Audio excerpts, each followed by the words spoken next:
Good evening. Welcome to today's Tropics for September 17th, 2022. Please note, I am not a meteorologist, and this video is just a collection of my thoughts and opinions about the storm I'm talking about, and for any decision making, please consult National Hurricane Center, Japanese Meteorological Agency, or your local officials.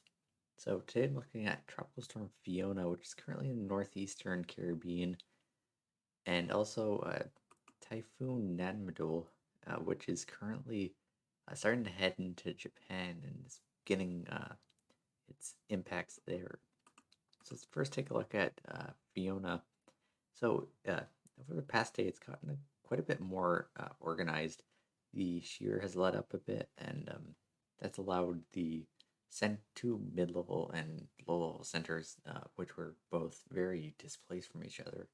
Um, well, we had the low-level center reform, and now they're basically coupled and has a much better structure.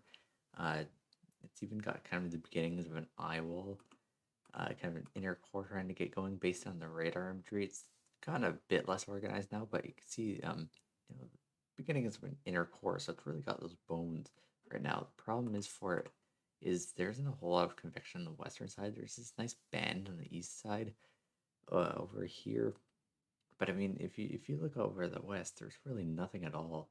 And yeah, if you have that for a while, that can be good looking inner core. It's going to degrade because, of course, there's no convection to support it. So this is diurnal minimum, so you tend to get less convection. But we'll see how things play out.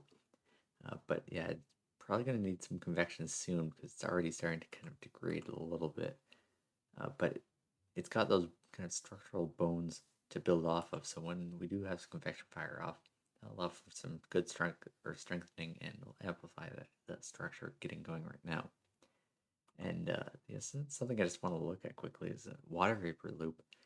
And this looks pretty good. The upper levels, and remember a couple days ago, like it was pretty sheer. The upper level anticyclone here is pretty displaced, and so you had the low center just totally exposed, way out from any convection. Now it's been coupled to the storm in the low level center, so yeah, we have a very nice outflow pattern here. Uh, so yeah, very low shear, at least upper level shear, maybe a little bit of mid level shear, but shear is definitely less of a problem for the storm. It's pretty clear of that, and that's been the thing that's allowed it to kind of get itself together over here over the Caribbean. And we also have a recon mission in here, and it's a little bit stronger, around 996 millibars. So it hasn't strengthened too much yet, and that's not too much of a surprise with the convection kind of waning, but it is starting to strengthen a little, which isn't a surprise given the structural improvements. So in the near term, we'll likely see it kind of continue generally west-northwest, probably until it tries kind of going a bit more northwest as the ridge north of Fiona starts to weaken. And we might see it run into Puerto Rico. Not quite sure exactly what it's going to do. It's kind of something that's hard to tell because it's very it's kind of a bit of a broad system right now.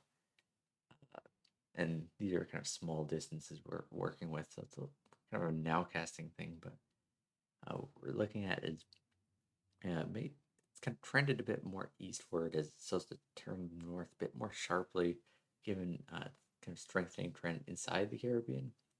So we're seeing more possibility for it to run into Puerto Rico, maybe go over the Mona Passage instead of make landfall over the Dominican Republic. But we'll see about that. Again, it's something that's even at the short range is hard to tell what's going to happen just because of uh, all the random stuff that can happen with the storm.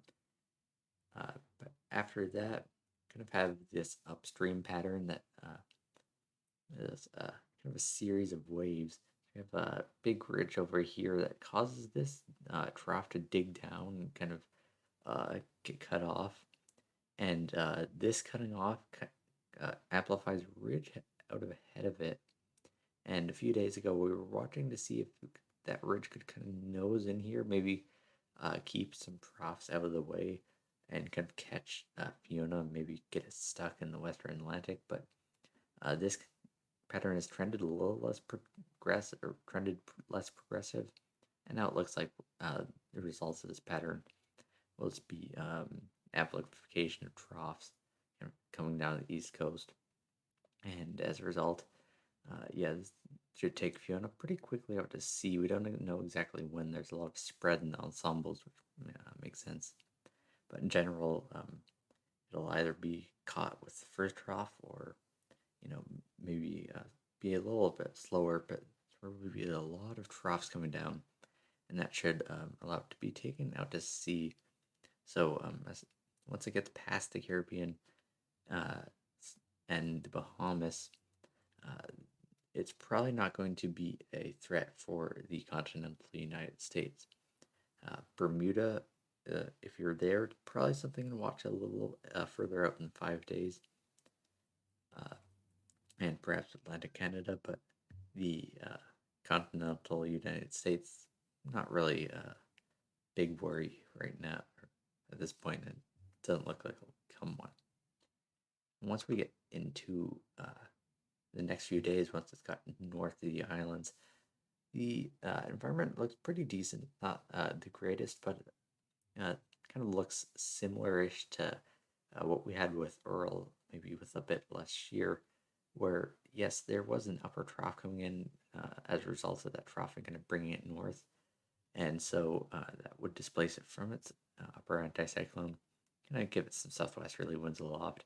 But given that's also moving northeast, in line with the shear vector, that kind of cancels some of it out. And if you even just notice here, there's a good amount of upper divergence. So that kind of cancels out that negative effect of the shear and maybe allows it to keep going and then get some of that baroclinic help from the jet. There's very good agreement between major models that we're going obviously going to have that major, or that big trough there in the upper divergence. Generally similar kind of stuff. It just depends exactly where the storm is, because there isn't quite agreement where exactly Fiona will be at that point. But in general, this is the sort of pattern we'll be looking at.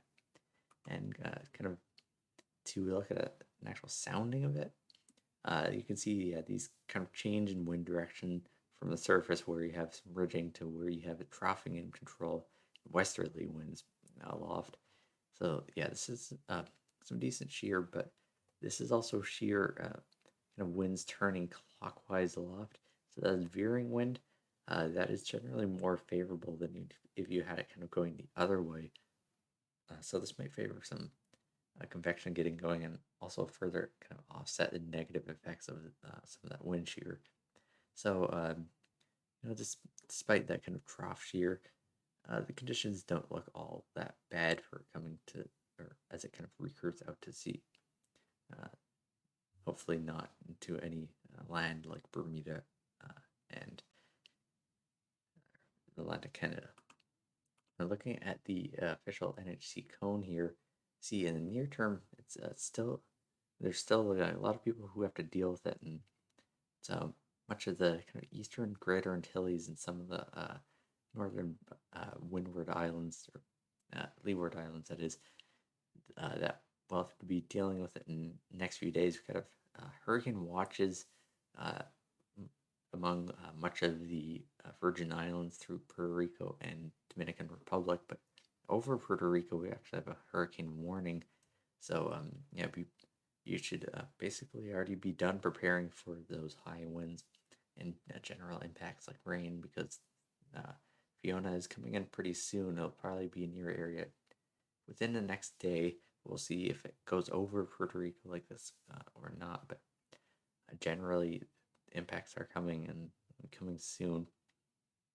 So make sure you've got preparations already done, and stay safe as it passes. And even if you're not in that kind of center area, there will be impacts outside the cone of, obviously, with some possibility for some high winds, and with that rain, because there's a lot of mountains in the Greater Antilles.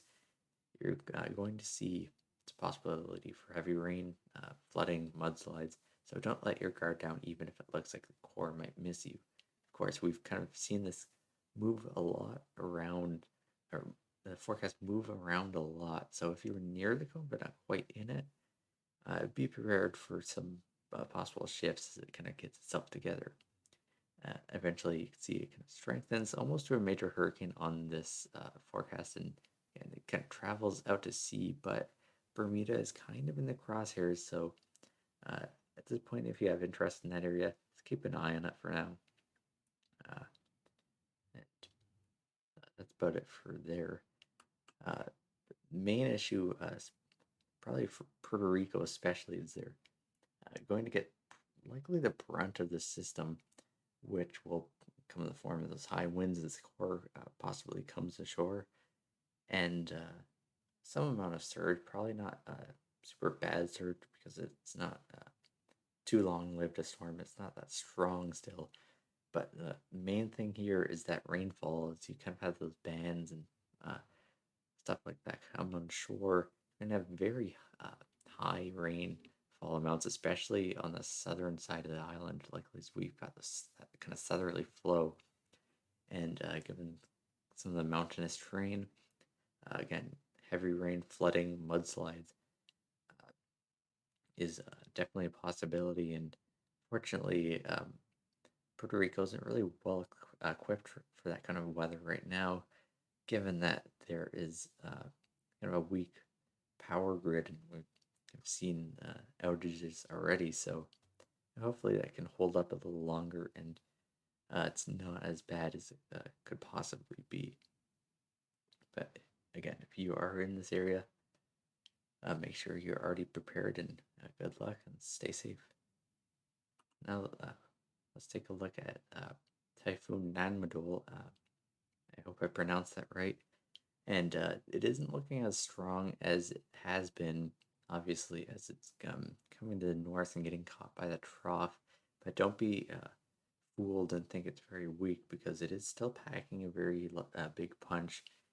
You can see already the upper level divergence to the north, and that's the kind of beginnings of the trough interaction, and that's what's going to keep it maybe not looking tropical, but that will be keeping it relatively strong as it travels over Japan, and that will be why it will be a big surge threat, a big rain threat, a big wind threat, even pretty far to the north, because it is getting help from that bear clinic kind of stuff.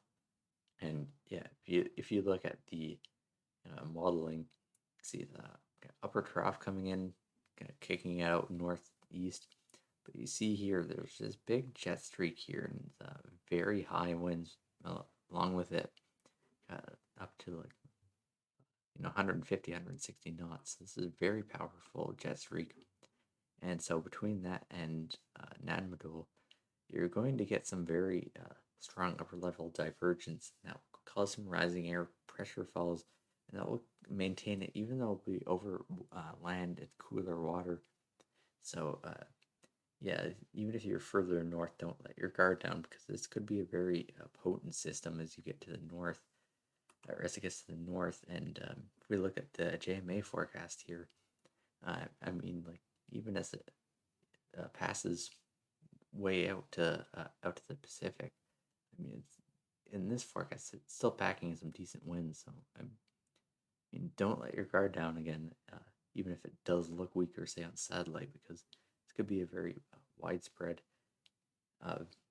surge, wind, and rain threat, flooding and flooding from both surge and the rainfall. And this is a very unfortunate place for that to happen, because Japan is pretty densely populated, and so this will be likely affecting very many people. But as it's coming in pretty much now in this kind of southern area, hopefully you are prepared for that, and further north, hopefully you are getting prepared for it, and prepare for the worst case scenario, but hope for the best. Hope it weakens more than expected. Something uh, causes it to weaken, but well, we'll see what happens, and hopefully the impacts aren't as bad as they possibly could be. Otherwise, globally, the tropics aren't too active, so that's about it for today. If you have any questions or comments about my video, please let me know. Thanks for watching.